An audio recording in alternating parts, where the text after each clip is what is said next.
بسم اللہ الرحمن الرحیم۔ شروع اللہ کے نام سے جو سب پر مہربان ہے، بہت مہربان ہے۔ سبح اسم ربک الاعلی۔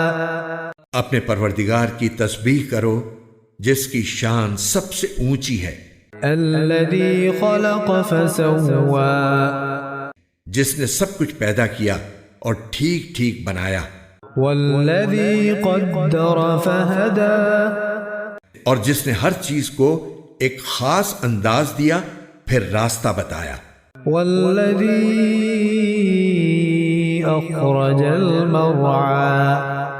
اور جس نے سبز چارہ زمین سے نکالا فجعلہ غثاء احوی۔ پھر اسے کالے رنگ کا کوڑا بنا دیا۔ سنقرئک فلا تنسى۔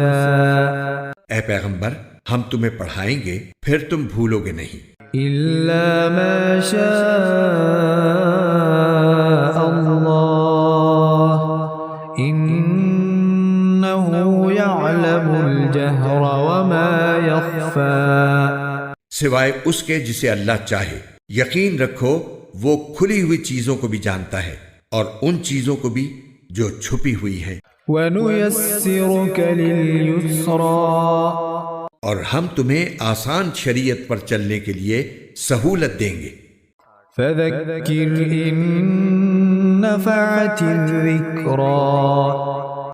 لہٰذا تم نصیحت کیے جاؤ اگر نصیحت کا فائدہ ہو۔ سَيَذَّكَّرُ مَن يَخْشَىٰ۔ جس کے دل میں اللہ کا خوف ہوگا وہ نصیحت مانے گا۔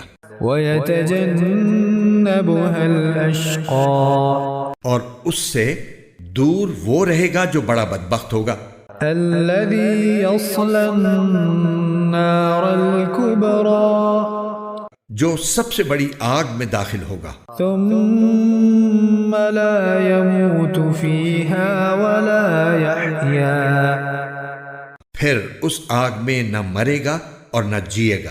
قَدْ أَفْلَحَ مَن تَزَكَّىٰ۔ فلاح اس نے پائی ہے جس نے پاکیزگی اختیار کی۔ وَذَكَرَ اسْمَ رَبِّهِ فَصَلَّىٰ۔ اور اپنے پروردگار کا نام لیا اور نماز پڑھی۔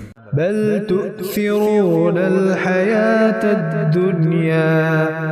لیکن تم لوگ دنیاوی زندگی کو مقدم رکھتے ہو۔ وَالْآخِرَةُ خَيْرٌ وَأَبْقَىٰ۔ حالانکہ آخرت کہیں زیادہ بہتر اور کہیں زیادہ پائیدار ہے۔ إِنَّ هَذَا لَفِي الصُّحُفِ الْأُولَىٰ۔ یہ بات یقیناً پچھلے آسمانی صحیفوں میں بھی درج ہے۔ صُحُفِ إِبْرَاهِيمَ وَمُوسَىٰ۔ ابراہیم اور موسیٰ کے صحیفوں میں۔